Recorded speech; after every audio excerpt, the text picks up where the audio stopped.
Oi, gente, tudo bem com vocês? Estou aqui, cheguei e hoje nós vamos falar sobre o segredo para melhorar a imagem de tomografia de qualquer equipamento, né? Esse é um tema muito interessante porque a gente sabe que hoje o mercado, né, da tomografia computadorizada odontológica só fala sobre os tomógrafos de alta resolução, que são incríveis. Eu sou assim apaixonada, inclusive eu adoraria só trabalhar com tomógrafos de alta resolução. Mas a gente sabe que essa não é uma realidade, né? A maioria das clínicas, colocando num panorama geral aqui no Brasil, ainda tem tomógrafos que não são de alta resolução. Então, a gente precisa aprender como melhorar a qualidade da nossa imagem vinda de qualquer equipamento. Não quer dizer que nós vamos chegar numa resolução igual a um tomógrafo de alta resolução, né? Quer dizer, o tomógrafo de alta resolução, ele tem tamanhos de voxel muito pequenos, por isso a resolução do equipamento ela é maior, ela é melhor. Então, a gente tem que entender que muitas vezes o nosso equipamento, né, da nossa clínica ou do nosso cliente, ele é um equipamento que não está fazendo a imagem que ele poderia estar fazendo, né? Então, hoje eu vou explicar para vocês ferramentas e estratégias que vocês podem fazer para melhorar a qualidade da imagem. E o primeiro passo é, obviamente, identificar que essa imagem não está boa, né? E, obviamente, eu também não vou te falar para trocar de software e muito menos de equipamento, porque a gente sabe que é difícil, né? São equipamentos caros, um investimento muito alto. Muitas pessoas, né, investiram há pouco tempo nos seus equipamentos de tomografia. Então, o que a gente tem que fazer agora é dar um jeitinho para que as nossas imagens fiquem boas. Quer dizer, que a gente use o melhor possível do nosso equipamento para que ele possa aí, desempenhar a melhor imagem. E não só do equipamento, mas também do software, beleza? Então, essa é uma chance de você melhorar suas imagens ou as do seu cliente, né? Se você tiver uma radiologia, você pode aplicar isso dentro da sua clínica. Se você for um radiologista autônomo, você pode aprender essas técnicas, identificar os problemas na imagem e repassar isso para o seu cliente. Então, o seu trabalho pode ser mais valorizado. Então, assim, já pensou se a clínica que você trabalha, né, ela está com imagens ruins, né, constantemente, e aí você consegue melhorar essa imagem, né, ajudar nessa questão do seu cliente? Então, você acaba se tornando um profissional indispensável para aquela clínica. E, assim, eu visito muitas clínicas, né, para fazer consultoria, qualidade de imagem, a gente observa o que está acontecendo, o que pode melhorar. Então, eu percebo muito que existem algumas pequenas falhas e algumas coisas que tanto os donos da clínica quanto os técnicos, às vezes, não percebem determinadas coisas e não conhecem determinadas coisas para que possam melhorar as suas imagens. Então, eu sempre ensino a eles como melhorar, então eles relatam realmente uma grande melhora aí da imagem. E são coisas, normalmente, que eles não sabiam antes, né? Então, assim, a gente às vezes olha para uma imagem e fala assim, nossa, mas essa minha imagem está ruim porque o meu tomógrafo não é bom, ou porque está muito velho, ou porque o meu software não é bom, ou porque tem muito artefato e não dá para enxergar absolutamente nada. Então, essas coisas de fato podem acontecer e de fato elas podem ser um empecilho para você melhorar suas imagens, mas a gente tem que entender que primeiro a gente testa todas as possibilidades para melhorar as imagens, depois a gente busca fazer com que elas melhorem, e se elas não melhorarem, aí realmente a gente tem que entender onde está o problema para poder consertar, correto? Então, gente, vamos lá. Deixa eu compartilhar minha tela aqui para vocês.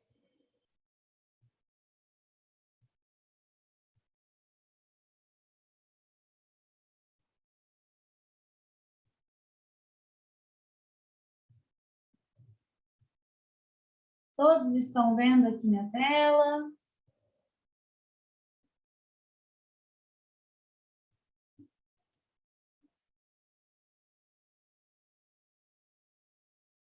Vou abrir o chat aqui, né? Para a gente ir acompanhando. Beleza? Pronto.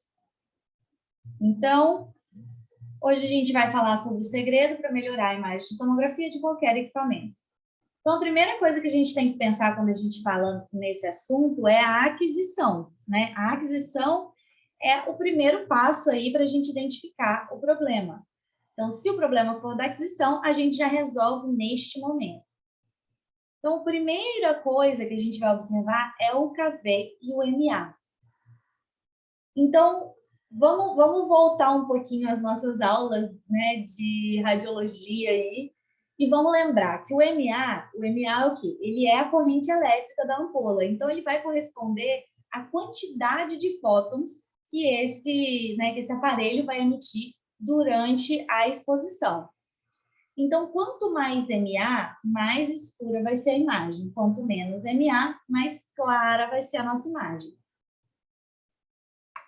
E o KV, ele é a quilovoltagem, né, que vai representar a tensão elétrica na ampola. Então, ele controla a velocidade que a radiação é emitida. Então, ele diz respeito ao poder de penetração. É o quanto esse raio-x vai conseguir penetrar nos tecidos e conseguir chegar ali no sensor, né, onde vai receber a informação da imagem.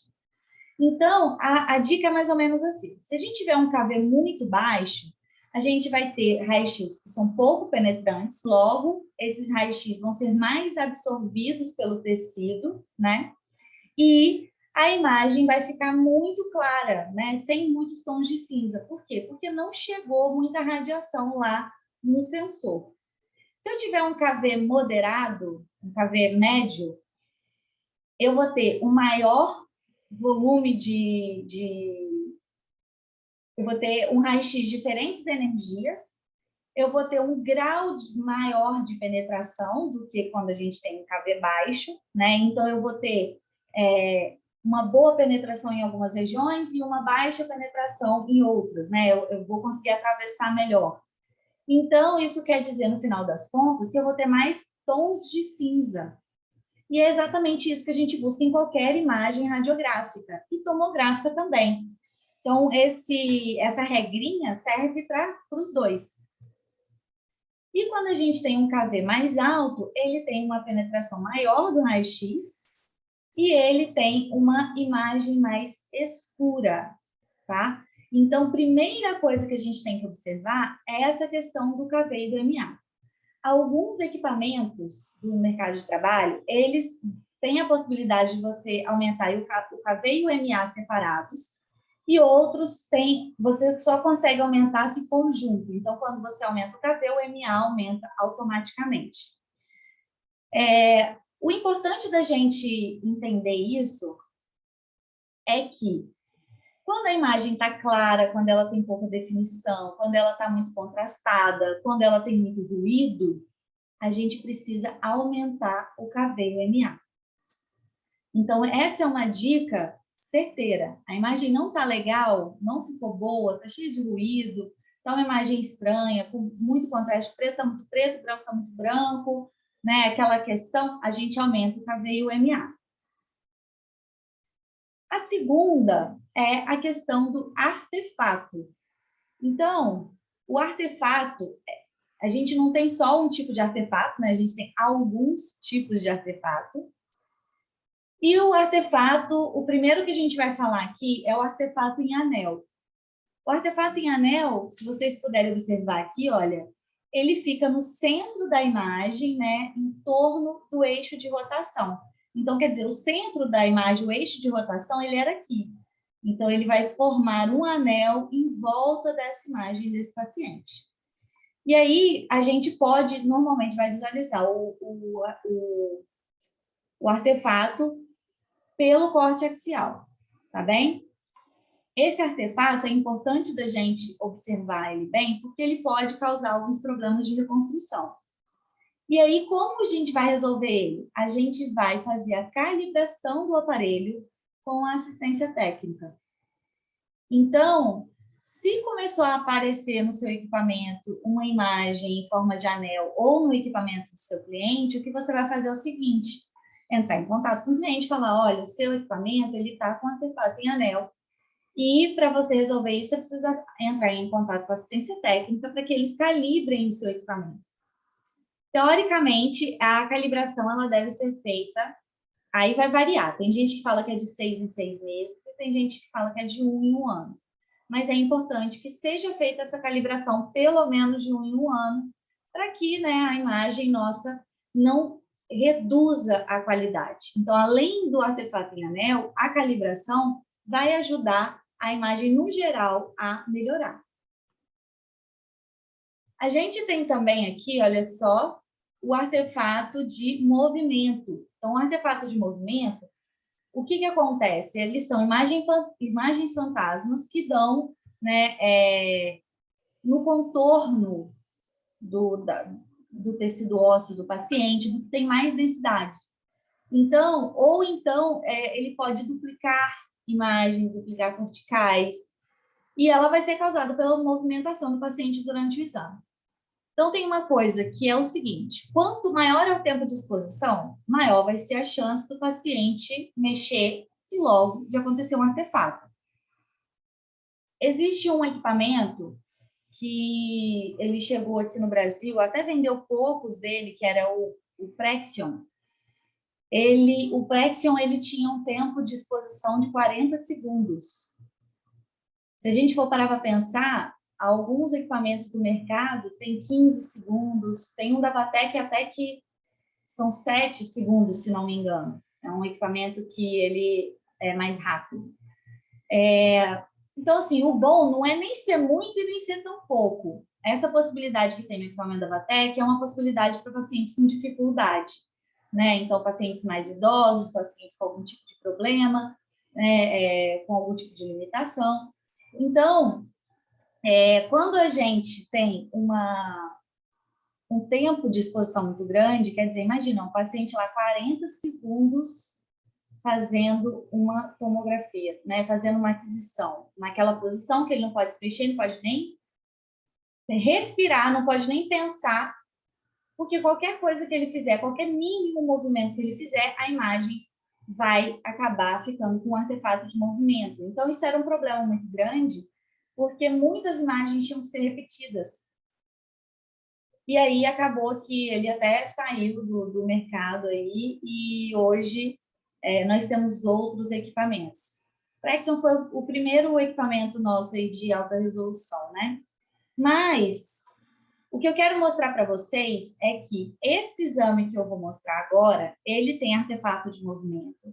Essa imagem, ela não sofreu nenhum tipo de manipulação, tá? Do jeito que ela foi aberta no programa, a gente fez essa movimentação aí para vocês perceberem.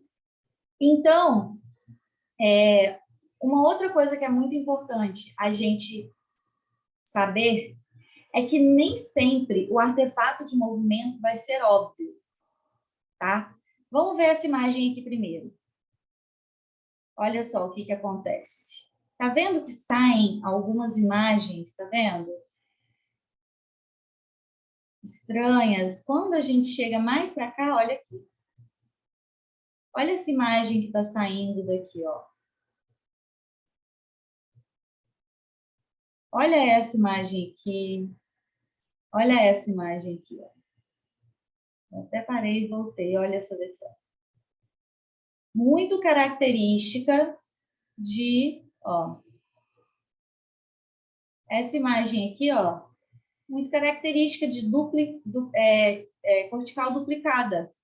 Então, a gente vai vendo que esse artefato de movimento, ele gera algumas imagens estranhas, que não parecem pertencer ao osso, de fato, do paciente. Pode até ficar parecido com uma patologia, às vezes. Fica meio borrado, exatamente, Alexandre, fica meio borrado. Mas a gente tem que entender que, às vezes, não é só o borrado. Às vezes, parece com aquele artefato que a gente encontra no metal, né? Ficam linhas saindo da tomografia do paciente, tá? Então, a gente pode observar isso em alguns pontos um pouco mais discretamente. Olha essa imagem saindo, né? Esses raios, assim, saindo do paciente, isso tudo são imagens que vão mostrar para a gente que esse paciente mexeu. E aí, uma coisa muito curiosa Normalmente, quando está muito difícil de encontrar o canal mandibular, sendo que a gente vê que o paciente tem um trabeculado ósseo aqui dentro, né, organizadinho, pode ser que o problema seja justamente a movimentação do paciente. E é mais fácil a gente identificar a movimentação do paciente quando a gente vê na mandíbula. Quando a gente olha para a maxila, é mais difícil identificar a movimentação do paciente, né? Enxergar essa duplicação da cortical, enxergar a duplicação das estruturas presentes. Mas, quando a gente vê uma perda de qualidade muito grande, assim, a gente olha, a gente não vê com definição ali o dente, né? Onde que está terminando, onde está começando, o ligamento periodontal, de uma forma geral, a gente já pode pensar que esse exame foi movimentado. Não é só essas imagens mais grosseiras que indicam a movimentação do paciente, tá? Então, quando a gente observar aquela imagem que ela não está muito legal ali, né? Tá meio estranha, tá parecendo... Tem alguma coisa esquisita, a imagem não ficou boa, não ficou bonita. A gente pode pensar em movimentação do paciente, tá bem? Então, se a gente estiver dentro da clínica de radiologia, quando ela estiver bem discretinha assim, a gente pode pedir para repetir ali na hora e dar as instruções para o paciente ficar bem paradinho, não se mexer. E aí, uma outra dica que eu vou dar para vocês também é o seguinte: paciente que está com dor, paciente muito idoso, né, paciente que tem dificuldade de ficar parado, tudo isso é uma limitação muito grande para fazer a tomografia, porque esse paciente ele vai ter que ficar parado 100%. Então, a dica mais importante para quando esse paciente movimenta e é algo que está sendo incômodo para ele, é que a gente coloque esse paciente sentado.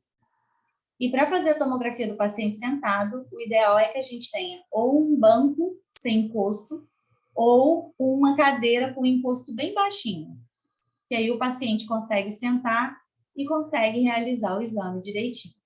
Normalmente, isso deixa o paciente mais calmo, mais confortável, e ele consegue aí segurar por mais tempo, ficar parado. E se o paciente estiver sentindo dor, porque o paciente ele tem que morder ali no apoiozinho, né? Normalmente, os equipamentos de tomografia, eles têm um dispositivozinho para o paciente morder e fazer a tomografia. Se o paciente estiver sentindo dor na região onde ele está mordendo, ele também não vai ficar parado. Então, um conselho que pode ser dado é: ou você enrola uma cerinha e coloca na boca dele, que vai ser mais macio, ou você dá alguns rolinhos de algodão e coloca ali também para ele não juntar a oclusão, tá? Se esse paciente não tiver os dentes anteriores, também a gente pode fazer isso, ou usar um palitinho de madeira, que também vai separar as arcadas, ok?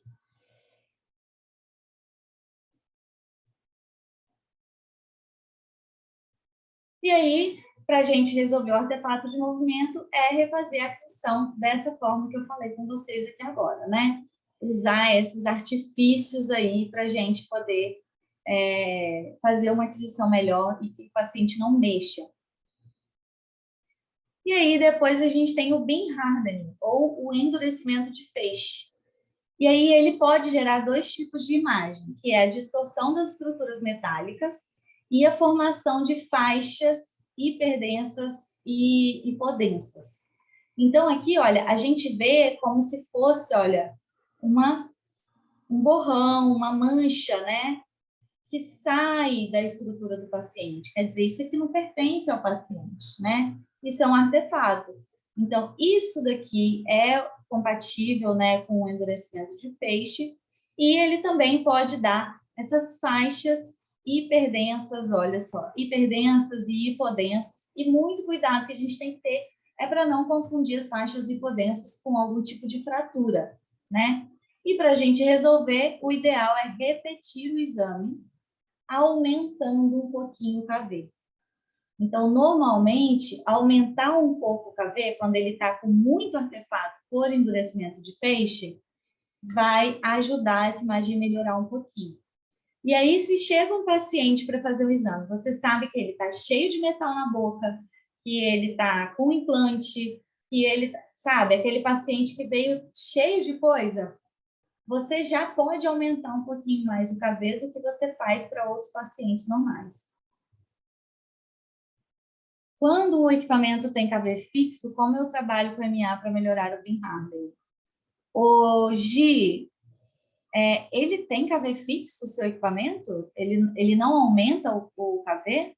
Acho difícil isso, porque todos os equipamentos que eu conheço até hoje, eles modificam a quantidade de KV. Da Cava é sempre 90? Estranho, Gi, não sei. Mas você... Porque, assim, o ideal é você aumentar o KV, tá? Para diminuir o beam hardening. Mas eu acho que você deveria entrar em contato com a Cava para você ter certeza de que o seu equipamento ele é fixo, o KV. Porque, assim, quando a gente vai fazer uma tomografia de uma criança, é diferente da gente fazer uma tomografia de um adulto com obesidade, por exemplo, né? É muito mais tecido para os fótons de raio-x atravessarem.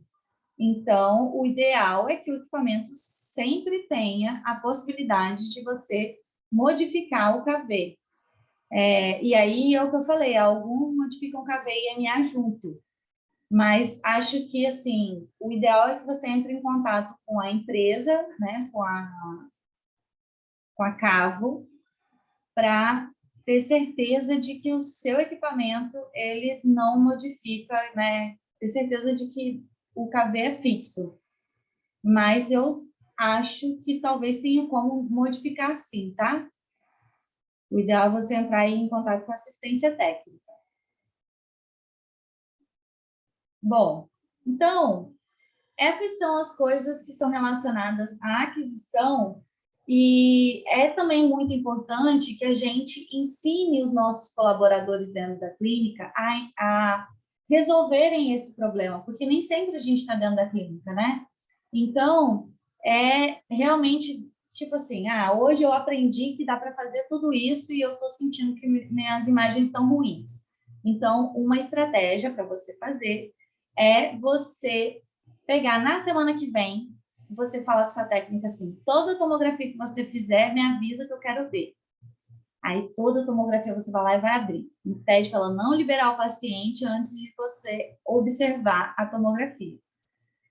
Viu que não está legal?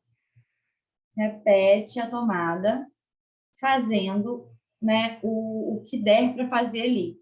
Ou você vai aumentar o KPLA, ou você vai repetir fazendo com que ele não se mexa, né?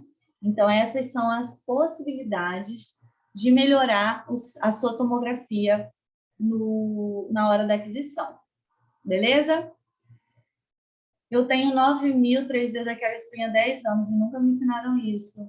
Pois é, isso são coisas assim que são mais difíceis mesmo das pessoas conhecerem, das pessoas saberem. Então, e normalmente as empresas não passam muito isso para a gente, principalmente essa questão de, tá com muito artefato. Raramente os técnicos da empresa sabem te dizer para aumentar um pouquinho a dose do KV para você melhorar a imagem. Então, isso são coisas que a gente vai testando no dia a dia e vai aprendendo, né? E vai desenvolvendo aí. Mas, realmente, assistência técnica, a gente sabe que nem sempre ela realmente está ali ajudando a gente mesmo, né? Às vezes a gente tem que botar a cara ali para aprender ou, né, pegar esse conhecimento com algum colega que já tenha passado por essa experiência. E aí tem a parte do planejamento, né? Então, ali foi a parte de aquisição, que está dentro da clínica. Depois a gente vai para a parte onde que a gente vai sentar no computador, abrir o exame e ver como ele está. né? E começar a planejar. Então, primeira coisa mais importante de todas é o brilho e o contraste, que a gente já falou, que está lá naquela sequência, né, de como fazer uma boa tomografia. O brilho e o contraste são muito importantes para a gente saber lidar com eles. Então, olha só o que acontece. O brilho e o contraste, às vezes, quando a gente está com uma tomografia que ela está no software, né? Eu fiz, por exemplo, essa tomografia eu fiz no equipamento Sirona, no XG3D da Sirona. E quando eu abro ela no software Sirona, ela já vai abrir com valores de brilho e contraste legais. Eu até falei já isso com vocês nas outras aulas. Por quê? Porque o software ele está preparado para receber essa imagem, né? Que é do próprio equipamento dele. Mas se eu tiro essa imagem e jogo no outro software, pode ser que ele entre nesse outro software com brilho e contraste horríveis, né? Muito contrastado. E a gente vê aqui nessa imagem o quão contrastada essa imagem está. Então, assim, não dá para ver nada, né? Não dá para ver detalhe de nada. E será que isso aqui é um dente ou isso aqui é um implante? Não dá nem para saber. Então, quando a gente vai trabalhar o brilho e contraste, a gente vai, olha só, vou mostrar para vocês a diferença que faz trabalhar bem o brilho e contraste. Aqui a gente está com a imagem, olha só, contrastada, né, crua, sem manipulação e aqui com manipulação. Quer dizer, aqui eu já começo a ver que é um dente, né?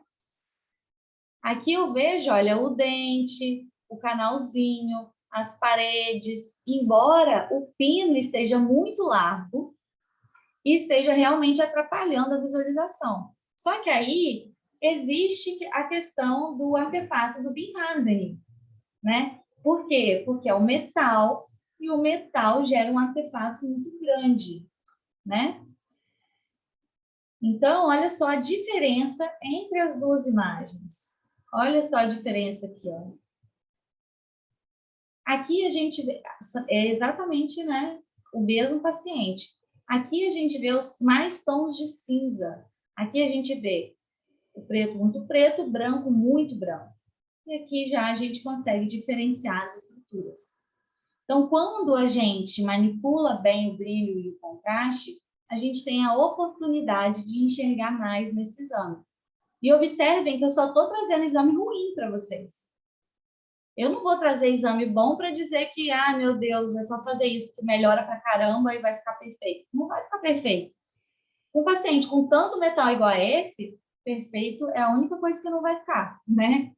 Mas a gente pode chegar perto do que é o ideal, né? O melhor possível dentro das condições que esse paciente está aqui. Então, o brilho e o contraste são muito importantes.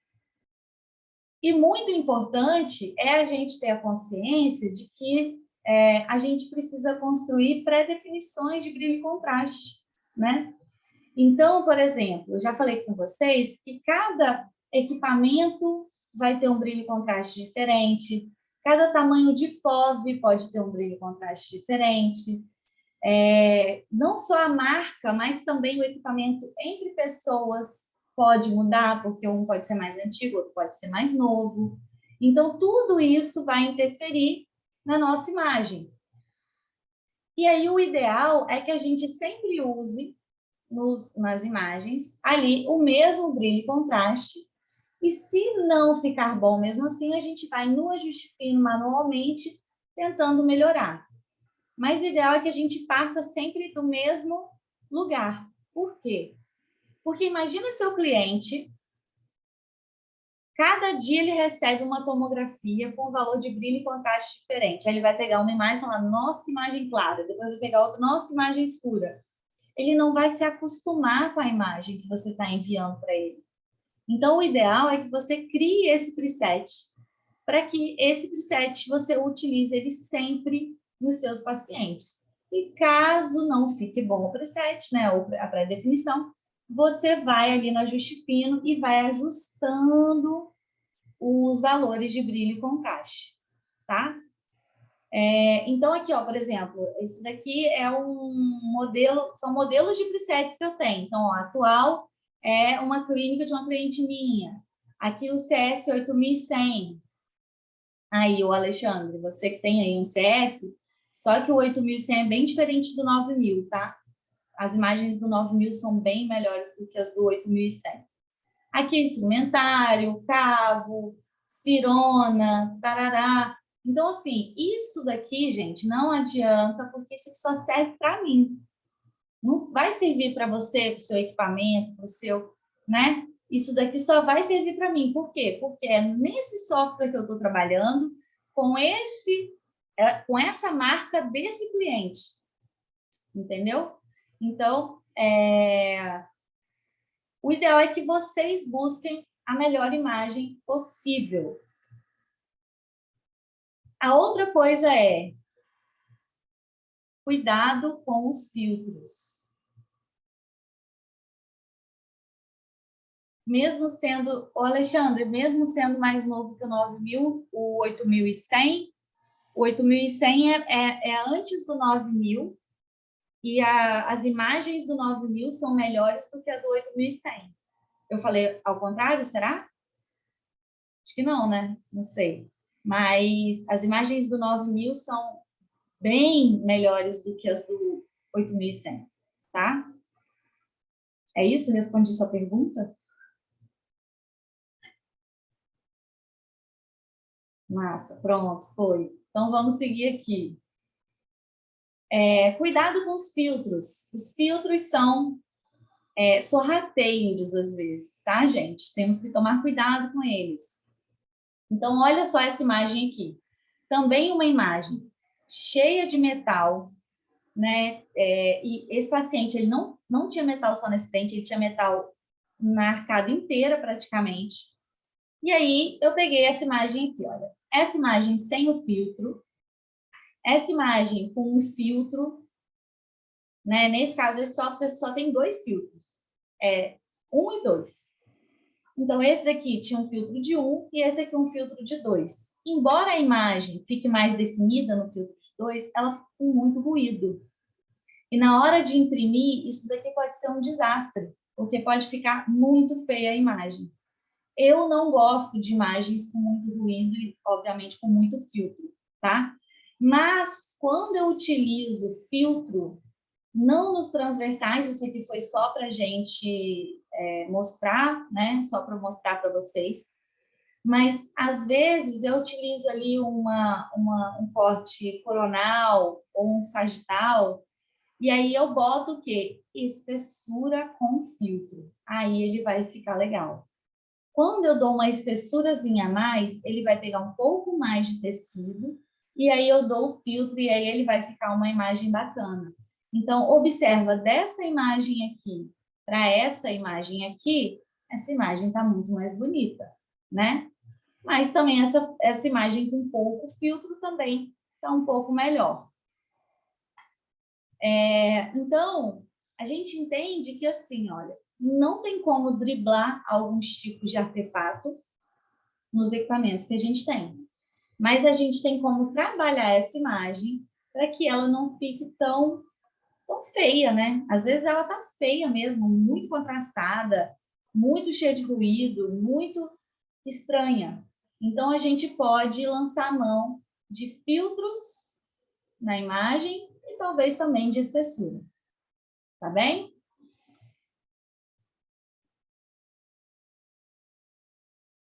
O próximo passo é dominar um software que você...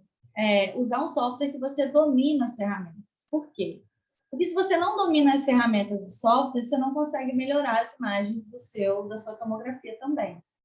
Então, você tem que ali se adaptar bem com as ferramentas daquele programa que você está utilizando, para que você consiga aí melhorar um pouco mais a sua imagem. Então, os softwares que são nativos de equipamentos são o On Demand, que vem junto com o equipamento da Cavo e da Dabi, o Shellis, que vem junto com o equipamento da Sirona. A Sirona tem um outro programa também que é mais antigo, que é o Galáxias Galileus. mas ele já não é mais vendido, mas muitos clientes ainda têm o Galáxias Galileus. E já que a gente está falando de programa, também vou dar minha opinião aqui sobre isso. Eu gosto muito do Galáxias Galileus, porém, ele tem muito poucas ferramentas. Então, eu acho que ele não é mais, hoje em dia, já não é um software que cabe mais para o nosso mercado de tomografia, que exige melhores exames, né? Então, mas assim, dá para fazer muita coisa naquele programa. Eu trabalhei durante muitos e muitos anos com ele. Mas o Shellis é fenomenal. O Shellis, ele é muito parecido com o On Demand, tá? Ele é muito, muito parecido mesmo. É o mesmo desenvolvedor, parece, que fez os dois programas, né? Tanto o On Demand quanto o Shellis foram desenvolvidos pela Coreia. E o Shellis, eu vejo que ele é um pouco mais evoluído do que o On Demand. Ele tem algumas possibilidades que o On Demand não tem. E ele é um programa muito bom. Dá para comprar ele avulso, tá? Eu tenho ele e eu, sim, amo mesmo. Gosto muito do Shellis. Tem o iDixel, que é da Morita, que também é um super software. Algumas ferramentinhas dele a gente usa diferente, mas ele é muito bom, as imagens são excelentes, mas aí também a gente já está falando de um tomógrafo de alta resolução. A gente tem o Romexis, que é o software da Plâmeca, que também é um tomógrafo hoje em dia de alta resolução, né? Que também é muito bom. O Romexis, a Plâmeca tem equipamentos bem completos, né? A Plâmeca realmente tem algumas funcionalidades aí diferentes do restante do mercado. Então, eu gosto bastante dos equipamentos da Plâmeca, embora talvez de todos aí sejam que eu tenha menos experiência. A gente tem o Easy 3DI, que é da Vatec. Inclusive, o software, o Easy 3DI da Vatec, recentemente passou por melhorias no software. E se você tem o software Easy 3DI, se você trabalha com a Vatec e não atualizou o seu software ainda, liga para a Vatec para atualizar o software, tá? Porque ele agora tem umas ferramentinhas aí bem legais que eles criaram. Temos o CS3D, que é o da Carestream. Eu gosto muito desse programa. Eu acho que esse programa ele tem um problema um pouquinho enjoado, porque quando você muda as ferramentas ali, né, os guias dos planos, né, se eu quero girar os planos em torno do Daikon, ele não tem uma ferramenta para resetar e voltar tudo ao normal. Então, às vezes, dá uma confusão danada, principalmente para quem está começando. Então, tem que tomar muito cuidado com essa ferramenta na hora de usá-la. Para quem já está acostumado aí com o On Demand, Shellis, iDixel e os outros, a gente gira para tudo quanto é lado os planos e depois a gente reseta, no Carestream não dá. E temos o Choran, do iCat, que é o software que eu menos conheço e trabalho com ele. Assim, na verdade, eu tive muito pouco contato com o Choran. Não é um software assim que eu me dou muito bem com ele, não. Acho que ele falta algumas funcionalidades nele também. Mas não sei agora, recente, né, com os novos equipamentos, se ele modificou, provavelmente sim, mas eu não posso opinar, porque eu não tenho muito conhecimento sobre ele. E aí a gente tem softwares que não estão ligados a equipamentos, né?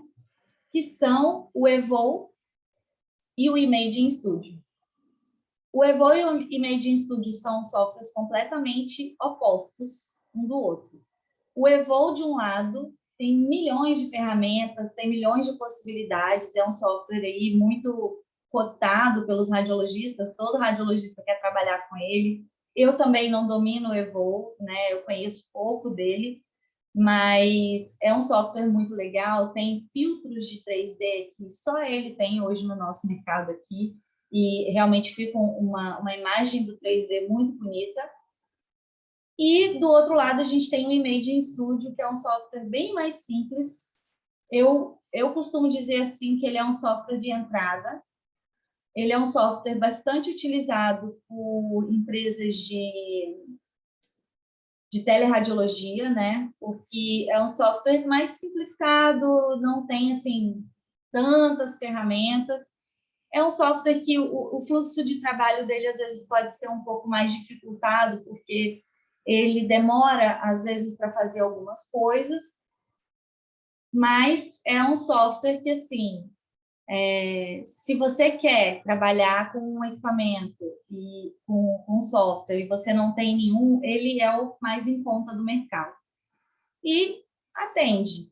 Assim, as ferramentas de brilho e contraste, elas são um pouco mais difíceis de trabalhar, assim, né, de você manipular ali, mas dá para mexer em brilho e contraste. O 3D também não tem tantas ferramentas de manipulação de 3D, mas também tem o 3D, você também vai começar.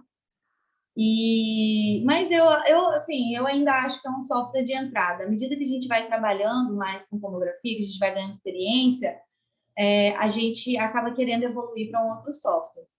E aí, se você tiver que fazer o investimento, né, o ideal é você já tentar trabalhar logo com um que você vai trabalhar a longo prazo. A Fernanda falando aqui que ela começou com o Image e achava ele bem lento. Ele demora para fazer algumas funções ali, e eu acho que isso é tempo que a gente perde de trabalho, né? Mas é um software que dá para trabalhar com ele, tá? Não é um software assim, não estou crucificando o programa, não. Ele dá para trabalhar e a gente consegue, sim, resolver as coisas com ele, tá? Mas, basicamente, esses são softwares mais utilizados no nosso mercado. Eu coloquei o On Demand em cima porque o On Demand é o software que mais pessoas usam, tá? Mas eu coloquei o Shellis logo embaixo porque, embora poucas pessoas utilizem o Shellis, eu acho que ele é uma ótima aquisição, tá? Então, assim, se você está buscando comprar um software, talvez possa ser uma boa ideia você pensar aí no Shellis. Eu acho que ele deve ter um preço bem parecido com o On Demand, mas, enfim, ele é bem parecido também, a plataforma dele é quase idêntica. A única diferença é que o Shellis, ele não tem várias abas para você trabalhar, ele está tudo num lugar só, e a forma de trabalhar o template é diferente. Então, assim, eu gosto muito desses dois, o iDixel maravilhoso, também nem se fala. O Easy 3DI também tem bastante experiência com ele, é um bom software. E os demais são os que eu menos tenho aí, menos trabalho com eles. Mas são todos softwares bons para a gente trabalhar, são todos softwares que a gente consegue fazer um bom exame, consegue entregar aí o que o dentista pediu, tá bom? Então, esses são os programas. E quando você escolher um para trabalhar,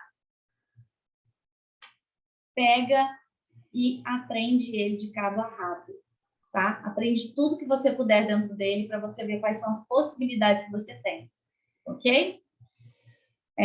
O Daniel está falando aqui, trabalhamos com os dois, Evo e Made, tem que dominar o software na verdade. A grande diferença do Evo e o 3D é o 3D, na minha opinião. Velocidade tem um pouco a ver com a máquina. Daniel, tem a ver realmente com a máquina, mas talvez seja assim, eu tenho vários programas aqui no meu computador e já tive outros também em outras épocas, e eu vejo que alguns são mais rápidos, são mais fáceis de trabalhar. E realmente eu também acho que a grande diferença do Evo é o 3D. Realmente o 3D dele não tem igual no mercado. Não tem. Não dá para chegar no 3D do Evo. Mas os demais, assim, as outras coisas, a gente consegue trabalhar em vários equipamentos, né? Essa questão do brilho e contraste, que é uma das mais importantes, na minha opinião, a gente consegue trabalhar em todos os equipamentos, né? E é isso, a gente tem que dominar o software, a gente tem que conhecer muito bem todas as ferramentas, a gente tem que conhecer muito bem nossa imagem, a gente tem que saber que a aquisição foi feita de forma correta, da melhor forma possível, para que tudo vá se complementando e no final gere uma boa, né, uma boa imagem, uma imagem de qualidade. Então, a gente chega agora nesse ponto, né, que é determinar o que é uma imagem de qualidade. Uma coisa que eu percebo que meus alunos têm muita dificuldade é de saber qual é o brilho e o contraste correto a se utilizar. Então, é por isso que eu sempre dou a eles imagens de um tipo de equipamento e eles vão trabalhando ali e eu dou o preset de brilho e contraste desse equipamento. Para quê? Para que eles acostumem o olhar deles para aquele tom de cinza, né? Para aquele brilho e contraste que está acontecendo naqueles exames. Mas, uma forma da gente conseguir determinar, né, uma boa qualidade de imagem, né, uma qualidade, um brilho e contraste ideal, né, os tons de cinza ideais, são a gente observar no mercado o que as pessoas estão fazendo. Então, a gente pode olhar exames das clínicas que são concorrentes da nossa, a gente pode olhar no Instagram, quanta gente posta aí no Instagram, né, casos clínicos e tem, vamos procurar aí, né, bons professores, né, pessoas que fazem exames de referência no mercado de trabalho e olhar para essas imagens e ver como que está ali os tons, né, como está o contraste dessa imagem. Outras coisas que a gente pode fazer é olhar em sites de clínicas, olhar em artigos científicos. Nem sempre as imagens de artigos científicos são as melhores, tá? Vamos ter que tomar um pouco de cuidado. E artigos de blog também. Ontem eu falei da Papais, né? É um blog que eu gosto bastante de acessar. E lá eles têm muitas imagens de tomografia. Então, assim, vale a pena a gente dar uma olhada, sempre com um senso crítico, gente, de que essa pessoa pode estar colocando uma imagem que também não está ideal ali. Porque nem sempre a gente consegue chegar numa imagem ideal, ou porque a pessoa colocou ali, não processou a imagem antes, ou enfim, podem ter mil motivos.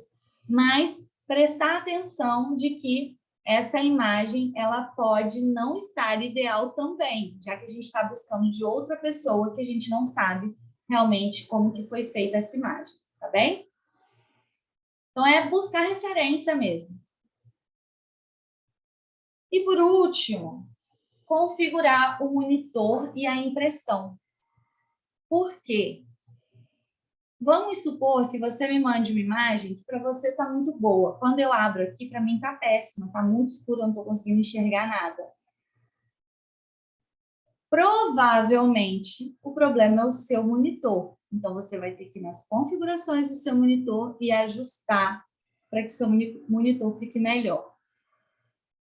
E aí pode acontecer o contrário. Eu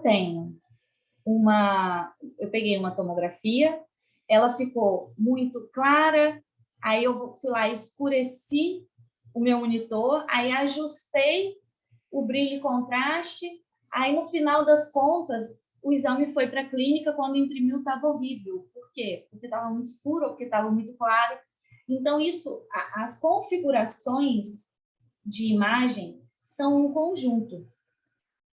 Você tem que configurar o seu monitor, você tem que configurar o brilho e contraste, e você tem que configurar a impressora. E você tem que chegar num consenso do que deve ser configurado.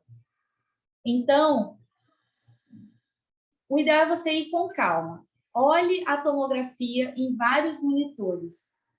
Veja em que monitor essa tomografia está sendo melhor visualizada. Se você for um radiologista autônomo, pede para o radiologista tentar fotografar o monitor, clicando o dedinho no monitor, para que você tente ver mais ou menos o balanço ali, né, de brilho e contraste que esse monitor também está apresentando. E você tenta fazer igual. Agora, o difícil é porque tudo isso são através de lentes. Então, tem a variação do brilho do monitor, a variação da câmera do celular. Então, se você puder ir na clínica, olhar como está o monitor da clínica, você pode pegar o seu computador, levar junto com você e ajustar a tela do seu monitor para que ele fique mais ou menos na mesma configuração, tá? E aí, Depois disso, se ainda assim a impressão estiver saindo ruim, aí tem que configurar a impressão.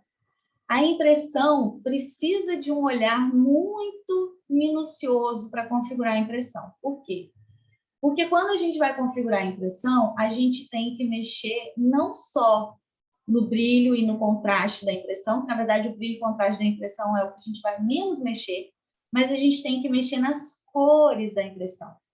Então, se eu tenho uma impressão que está saindo muito esverdeada, o problema é porque ela está ali, talvez vai ter que tirar um pouco de azul, tirar um pouco de amarelo, ou tirar um pouco do magenta. Então, são vários tons que existem na impressão que a gente vai ter que ir removendo e imprimindo, removendo e imprimindo, ou baixando o valor ou subindo o valor, para que a gente consiga chegar numa imagem cinza. Tá? Ela não pode estar nem esverdeada, nem azulada, nem lilás, meio vermelhada. Ela não pode estar em nenhuma dessas cores. A nossa impressão tem que estar cinza. E aí, um problema também que acontece é que, normalmente, a impressora desconfigura depois de um tempo. Principalmente se você utiliza essa impressora para imprimir mais coisas que não só a tomografia computadorizada. Então, o ideal é você ter dentro da clínica uma impressora para tomografia, uma impressora para fotografia, por exemplo. E aí a de fotografia você pode até usar para imprimir outras coisas, mas a de tomografia, não, tá? A de tomografia, ela não, o ideal é que a gente não utilize ela para nada mais. E aí tem as impressoras específicas de tomografia, que são mais difíceis de darem problema nessa questão de configuração de impressão, mas muitas clínicas utilizam impressoras convencionais, tipo Canon, Epson, e que são impressoras robustas, né, que são impressoras boas, mas que ainda são impressoras comuns. E essas impressoras costumam dar um pouquinho mais de trabalho na hora de configurar essa impressão. Então, temos que tomar cuidado também nesse quesito de monitor e impressão, tá? E aí, basicamente, essas são algumas coisas que você pode observar na hora de fazer a aquisição, na hora de fazer o planejamento e na hora de fazer a impressão, que são importantes para o seu diagnóstico, tá? Então, na hora da impressão, depois que você configurar a impressora, você precisa voltar lá, imprimiu, né? Ajustou a tela, ajustou a impressora, ajustou tudo, volta e configura, vê a imagem, imprime, né? Uma imagem legal e vê se você ainda precisa trabalhar alguma coisa no brilho e contraste dentro do software. Não é fácil, normalmente isso assim é muito difícil ensinar para alguém assim, mostrando, porque isso a gente só consegue fazer através de testes. Então, precisa que a gente pare, sente ali o dia inteiro testando impressão, testando monitor, testando não sei o quê, para que a gente consiga chegar numa imagem de qualidade. Mas, ao final de tudo isso, ajustamos lá o equipamento KVO-MA, vimos lá a questão do artefato,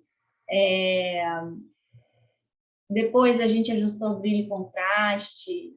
Vamos rever aqui, que eu já nem lembro mais. Então, ó, primeiro a gente viu o KVO-MA, né? Depois a gente viu a questão do artefato. Então, o artefato, a maioria tem como resolver, né? O que vai ser mais difícil de resolver é o beam hardening, que é esse artefato mais comum que a gente conhece, que realmente o beam hardening, se for um paciente com muito metal, complica aí um pouquinho mais. Depois do artefato, a gente vai ver a questão do brilho e contraste. Depois a gente vai ver a questão de filtro, espessura, trabalhar bem, né? Essas duas coisinhas. Depois a gente vai ter essa consciência de que a gente precisa dominar muito bem cada software que a gente utiliza, né? E também entender o que é uma imagem de qualidade. Buscar imagens de qualidade de concorrentes, de outros lugares, de outras pessoas. Você pode pedir para te mandarem, né? Às vezes você tem um colega lá, não sei aonde, que tem uma clínica, que tem imagens muito boas, vai falar, poxa, deixa eu ver sua imagem, como é que está saindo, me manda, de repente, manda um viewer do programa, né? Para você conseguir enxergar como que fica no programa dele, como que você vai enxergar na sua tela, e fazer as configurações de monitor e de impressão. Ao final de tudo isso, fazendo tudo isso aí com maestria, a gente vai ter uma imagem de tomografia muito melhor do que o que a gente tinha antes. E isso eu digo para vocês que é comum eu chegar numa clínica de radiologia que me contrata para fazer consultoria e perceber que a imagem não está legal. E a imagem não está legal simplesmente porque está faltando ajustar uma dessas coisas. E aí a pessoa está desesperada que a imagem está horrível, que a imagem está horrível. E aí, de repente, rapidinho, a gente ajusta uma coisinha ou outra, percebe ali, pum, conseguiu resolver. Então, essas são as sete coisinhas aí que eu listei para vocês, que dá para a gente fazer e a gente melhorar a qualidade da nossa imagem. Então, se você tem clínica de radiologia, repasse esses pontos dentro da sua clínica para ver se você pode melhorar a sua imagem.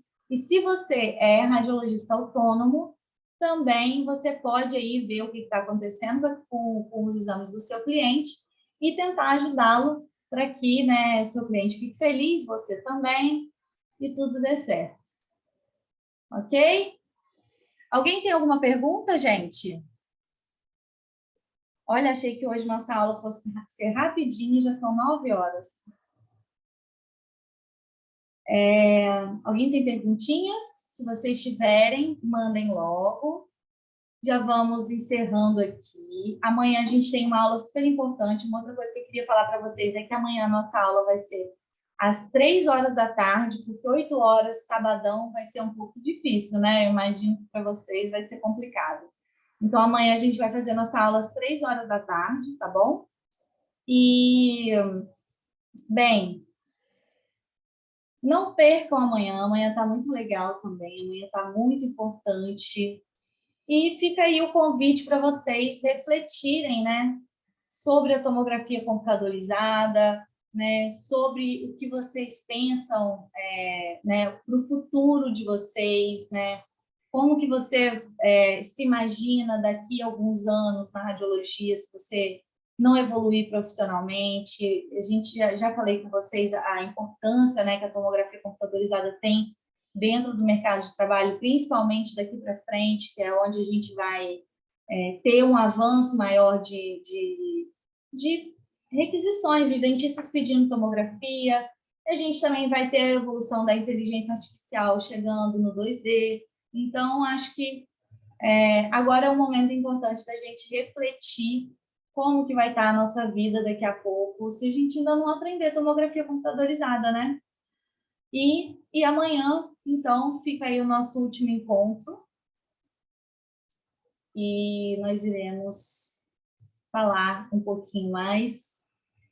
E amanhã, então, eu conto para vocês um pouco mais das novidades do nosso próximo curso, Arte da Tomo, que vai abrir aí logo em seguida e vai ter início no dia 28 de março, tá bom? É isso, pessoal. Muito obrigada pela presença de todos vocês. Amei ter vocês aqui hoje mais uma vez. Muito obrigada por me fazerem companhia nessa sexta-feira à noite, que eu sei que não é fácil, tá todo mundo querendo sextar por aí, né? Mas é isso, gente. Muito obrigada. Beijos para todos vocês. Uma boa sexta, um bom final de semana. Nos vemos amanhã às 3 horas da tarde. Não percam, tá bom? Tchau, tchau.